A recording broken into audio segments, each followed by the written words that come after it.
स्वागत करती हूँ आप सभी स्टूडेंट्स का आपके अपने channel exam target UP DElEd में, जिसमें हम बात कर रहे हैं डीएलएड थर्ड सेमेस्टर के पेपर फर्स्ट की, जिसका नाम है शैक्षिक मूल्यांकन क्रियात्मक शोध एवं नवाचार। इसके हमने पार्ट फर्स्ट में 30 क्वेश्चन डिस्कस करे थे, जो कि हमारे अति लघु उत्तरीय क्वेश्चन की 150 क्वेश्चन की जो सीरीज है वो हम पार्ट 3 तक पूरे कंप्लीट कर लेंगे। हमने पार्ट फर्स्ट में 30 क्वेश्चन डिस्कस करे थे, अब हम पार्ट सेकंड में 60 क्वेश्चन डिस्कस करेंगे। चलते हैं आज के क्वेश्चन की तरफ। क्वेश्चन नंबर 31 है, मूल्यांकन का क्रियात्मक पक्ष क्या है? इसका उत्तर है स्वाभाविकरण करना। क्वेश्चन नंबर 32 है, बोध क्या है? इसका उत्तर है बोध किसी वस्तु के भाव को ग्रहण करने की योग्यता है। क्वेश्चन नंबर 33 है, लिखित परीक्षा का मुख्य उद्देश्य क्या है? इसका उत्तर हो जाएगा बच्चों को वर्णों की ठीक ठीक बनावट लिखना सिखाना। चलते हैं अपने नेक्स्ट क्वेश्चन की तरफ। क्वेश्चन नंबर 32 है, लिखित अभिव्यक्ति की कोई एक उपयोगिता लिखिए। इसका उत्तर है बालक पठित अंश या विषय वस्तु को भली प्रकार से समझ लेता है। क्वेश्चन नंबर 35 है, मौखिक अभिव्यक्ति के साधन क्या क्या हैं? इसका उत्तर है कहानी कथन, भाषण, कविता पाठ, विचार विमर्श आदि। ये क्वेश्चन आपसे लघु उत्तरीय में भी पूछ लिया जाएगा, तो आपको ये हेडिंग डाल कर इसकी थ्योरी लिखनी है। क्वेश्चन नंबर 36 है, साक्षात्कार क्या है? इसका उत्तर है साक्षात्कार अनुसंधान की कोई प्रणाली नहीं, अपितु आंकड़े प्राप्त करने का एक प्रभावशाली साधन है। क्वेश्चन नंबर 37 है, साक्षात्कार प्रक्रिया का एक दोष बताइए। इसका उत्तर हो जाएगा इससे आंकड़े एकत्रित करने में अपेक्षाकृत समय अधिक लगता है, अतः ये विधि व्यवहारिक नहीं है। क्वेश्चन नंबर 38 है, एक अच्छे परीक्षण का मुख्य गुण क्या होता है? अच्छे परीक्षण सप्रयोजन एवं उद्देश्यपूर्ण होते हैं। क्वेश्चन नंबर 39 है, किसी भी अच्छे परीक्षण को किन कसौटियों में मापा जाता है? इसका उत्तर हो जाएगा एक अच्छे परीक्षण को दो प्रकार की कसौटियों में मापा जाता है। पहली है उत्तम परीक्षण की व्यवहारिक कसौटियां और दूसरी है उत्तम परीक्षण की तकनीकी कसौटियां। चलते हैं अपने क्वेश्चन नंबर 40 की तरफ। क्वेश्चन नंबर 40 है, उत्तम परीक्षण की व्यवहारिक कसौटियां कौन कौन सी हैं? पहला है उद्देश्यपूर्णता, दूसरा है व्यापकता, तीसरा है समय एवं कीमत और चौथा है सुगमता। क्वेश्चन नंबर 41 है, उत्तम परीक्षण की तकनीकी कसौटियां कौन कौन सी हैं? पहला है वैधता, दूसरा है वस्तुनिष्ठता, तीसरा है विश्वसनीयता, चौथा है विभेदन शक्ति और पांचवा है मानक। क्वेश्चन नंबर 42 है, वस्तुनिष्ठ परीक्षण की कोई एक विशेषता बताइए। इसका उत्तर हो जाएगा इस परीक्षण में ऐसे प्रश्न होते हैं जिनके उत्तर निश्चित एवं संक्षिप्त होते हैं। क्वेश्चन नंबर 43 है, वस्तुनिष्ठ परीक्षण का कोई एक दोष बताइए। इसमें नकल करने की संभावना बढ़ जाती है। क्वेश्चन नंबर 44 है, निबंधात्मक परीक्षण का कोई एक दोष बताइए। इसका उत्तर है निबंधात्मक परीक्षण का एक मुख्य दोष विश्वसनीयता में कमी होना है। क्वेश्चन नंबर 45 है, निबंधात्मक परीक्षण का एक गुण बताइए। इसमें भाव प्रकाशन की स्वतंत्रता होती है। चलते हैं अपने नेक्स्ट क्वेश्चन की तरफ। क्वेश्चन नंबर 46 है, ब्लूप्रिंट क्या है? ये तो मोस्ट इम्पोर्टेंट क्वेश्चन है। ब्लूप्रिंट क्या है? इसका उत्तर है पाठ्य सामग्री पर अंकों का विभाजन, प्राप्य उद्देश्य पर बल का निर्धारण, प्रश्नों की रचना संबंधी बिंदुओं पर तैयार की गई सारणियों के आधार पर प्रश्न रचना हेतु एक अलग सारणी तैयार की जाती है। इसमें प्राप्य उद्देश्य, पाठ्य सामग्री, प्रश्नों के प्रकार एवं उनकी संख्या आदि का विवरण प्रस्तुत किया जाता है। इसे ब्लूप्रिंट कहा जाता है। ये देखो डीएलएड 2018 2018 सेकंड में जो पेपर हुआ है उसमें आ हुआ है और ये वहाँ ऑब्जेक्टिव टाइप में भी हमसे पूछा गया था। Most important question. चलते हैं अपने नेक्स्ट क्वेश्चन की तरफ। क्वेश्चन नंबर 47 है, शैक्षिक उद्देश्यों के अनुसार प्रश्नों के पक्ष कौन कौन से होते हैं? इसका आंसर है ज्ञान, बोध, अनुप्रयोग, कौशल। क्वेश्चन नंबर 48 है, निदानात्मक परीक्षण क्या है? इसका उत्तर हो जाएगा निदानात्मक परीक्षण एक ऐसा शैक्षिक उपादान है जिसके आधार पर पठित विषय वस्तु की सूक्ष्म इकाई में बालक की विशेषता एवं कमियां परिलक्षित होती हैं। क्वेश्चन नंबर 49 है, निदानात्मक परीक्षण की विशेषता बताइए। इसका उत्तर है यह परीक्षण मानकीकृत एवं अमानकीकृत दोनों प्रकार के होते हैं। क्वेश्चन नंबर 50 है, उपलब्धि परीक्षण क्या है? उपलब्धि परीक्षण द्वारा किसी विषय या कई विषयों में छात्र की सामान्य योग्यता का ज्ञान प्राप्त होता है। क्वेश्चन नंबर 51 है, उत्तम परीक्षण की कोई दो विशेषताएं बताइए। तो इसका पहला हो जाएगा वैधता, दूसरा हो जाएगा विश्वसनीयता। क्वेश्चन नंबर 52 है, शोध कितने प्रकार के होते हैं? शोध 3 प्रकार के होते हैं। यह आपसे ऑब्जेक्टिव टाइप में भी पूछ लिया जाता है कि शोध कितने प्रकार के होते हैं। तो वहाँ पे ऑप्शन होंगे 3, 6, 4, 2, कोई सा ऑप्शन रख लेंगे, लेकिन शोध 3 प्रकार के होते हैं। पहला होता है क्रियात्मक शोध, दूसरा होता है व्यवहारिक शोध और तीसरा होता है मूलभूत शोध। चलते हैं अपने नेक्स्ट क्वेश्चन की तरफ। क्वेश्चन नंबर 53 है, क्रियात्मक शोध से आप क्या समझते हैं? इसका आंसर हो जाएगा क्रियात्मक शोध वह प्रक्रिया है जिसके द्वारा व्यवहारिक कार्यकर्ता वैज्ञानिक ढंग से अपनी समस्याओं का अध्ययन, अपने निर्णय और क्रियाओं में निर्देशन, सुधार और मूल्यांकन करते हैं। क्वेश्चन नंबर 54 है, परिकल्पना क्या है? इसका आंसर हो जाएगा समस्या समाधान का पूर्ण अनुमान करना ही परिकल्पना कहलाता है। परिकल्पना को क्रियात्मक परिकल्पना भी माना जाता है। क्वेश्चन नंबर 55 है, क्रियात्मक शोध का मूल आधार क्या है? क्रियात्मक शोध का मूल आधार है समस्या हमारी, समाधान भी हमारा। ये क्वेश्चन भी मोस्ट इम्पोर्टेंट है क्योंकि यह 2016, 2017, 2018 ऑब्जेक्टिव टाइप में भी पूछा गया था। क्वेश्चन नंबर हमारा 56 है, शून्य परिकल्पना से आप क्या समझते हैं? इसका आंसर हो जाएगा शून्य परिकल्पना निर्देश रहित परिकल्पना में ही आती है। इसके अंतर्गत शोध करने वाले को किसी भी प्रकार का लाभ प्राप्त नहीं होता है।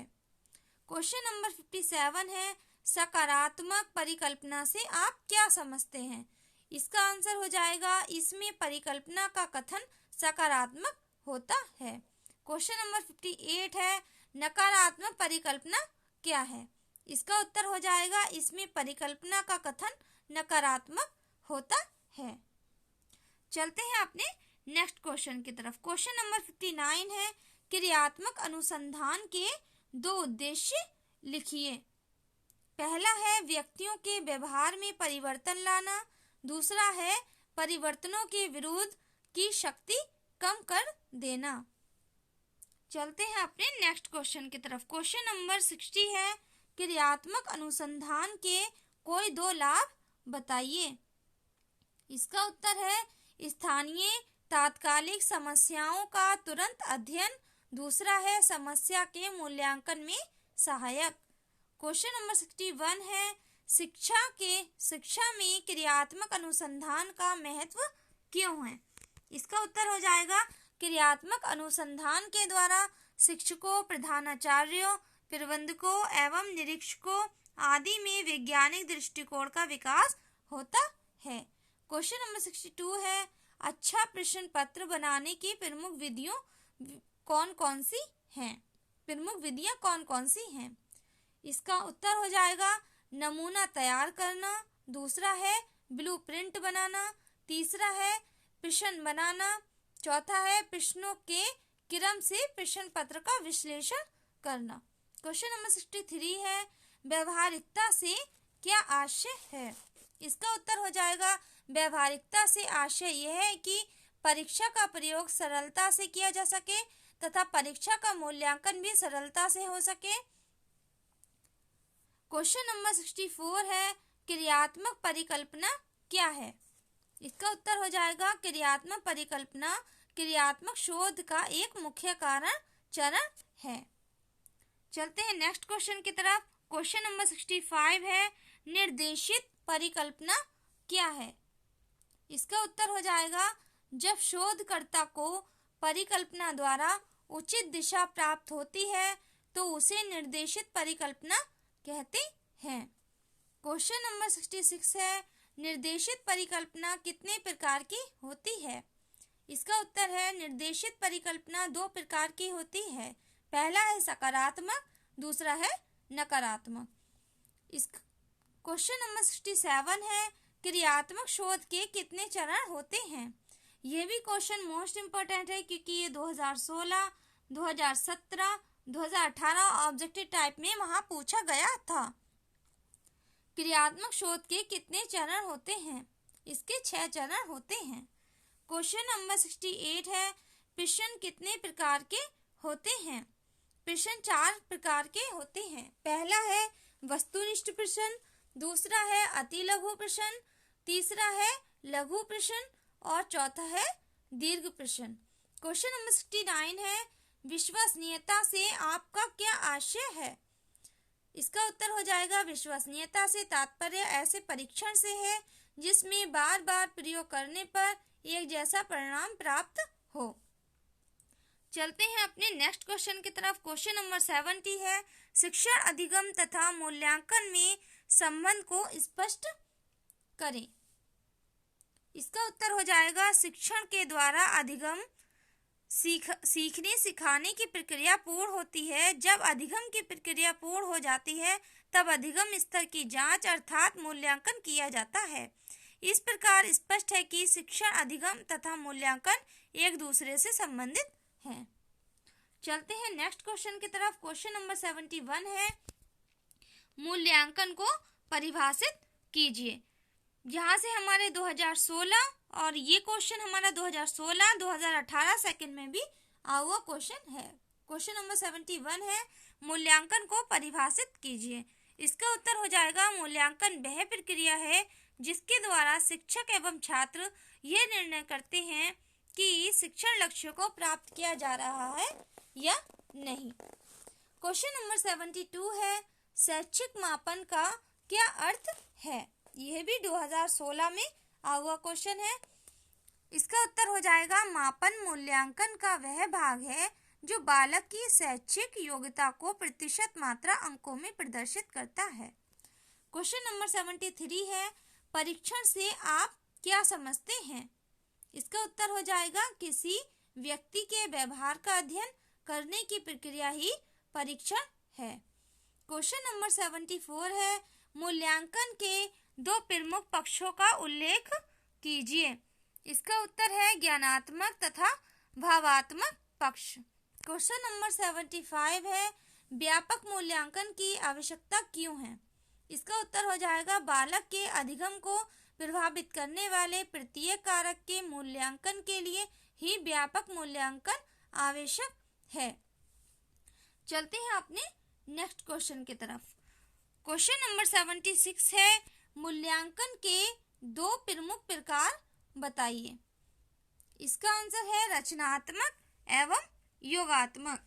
अगर आपको हमारी वीडियो पसंद आ रही है तो प्लीज लाइक कर दीजिए और चैनल को सब्सक्राइब कर लीजिए, बेल आइकन प्रेस कर लीजिए, अपने सारे फ्रेंड्स में से शेयर कर दीजिए। चलते हैं अपने नेक्स्ट क्वेश्चन की तरफ। क्वेश्चन नंबर 77 है अच्छे परीक्षण में यथार्थता मतलब वैधता का क्या अभिप्राय है। बताइए।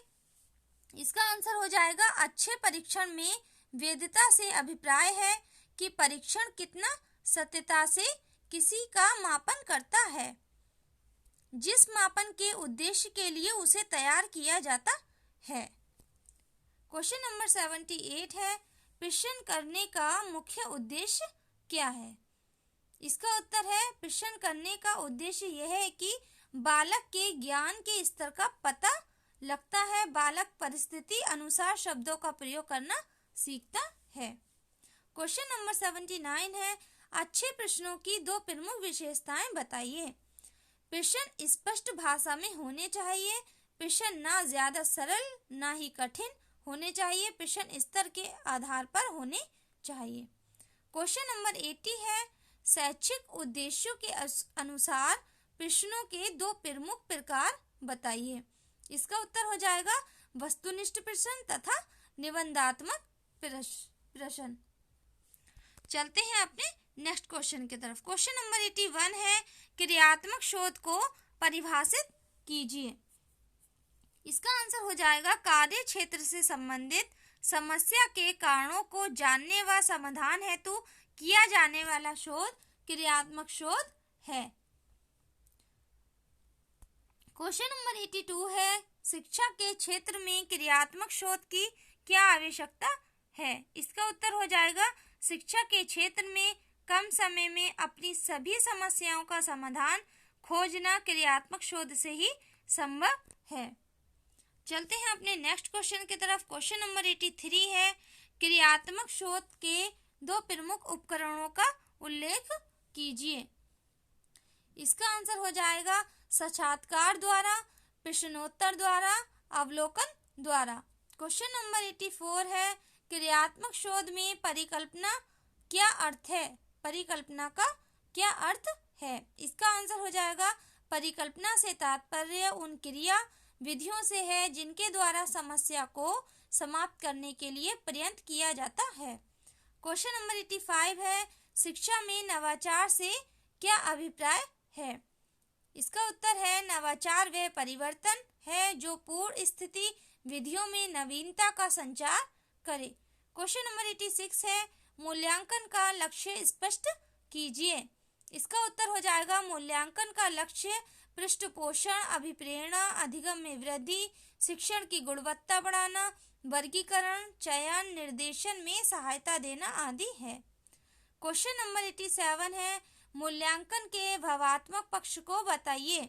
इसका आंसर हो जाएगा, मूल्यांकन के भावात्मक पक्ष से आशय विद्यार्थी के भावों, रुचियों, दृष्टिकोणों, मूल्यों, मनोवृत्तियों, अभिवृत्तियों आदि का मूल्यांकन करना है।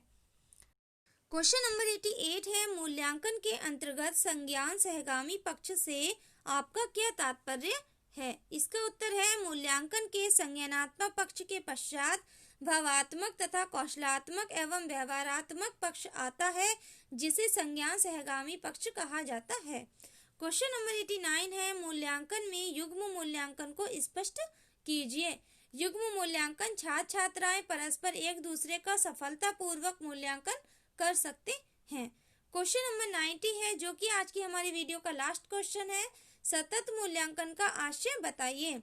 इसका आंसर हो जाएगा, सतत मूल्यांकन से आशय उस मूल्यांकन से है जो सीखने सिखाने के साथ साथ चलता रहता है, जिससे विद्यार्थियों के अनुभवों और व्यवहार में होने वाले परिवर्तनों का लगातार मूल्यांकन होता रहे। अगर आपको हमारी वीडियो कैसी लगी प्लीज़ लाइक कर दीजिएगा और कमेंट ज़रूर करिएगा। अपने सारे फ्रेंड में से शेयर कर दीजिए और बेल आइकन प्रेस कर लीजिए ताकि आने वाले नोटिफिकेशन आपको आसानी से मिल सके। मिलते हैं अपने नेक्स्ट पार्ट में, तब तक के लिए धन्यवाद। Thank you for watching.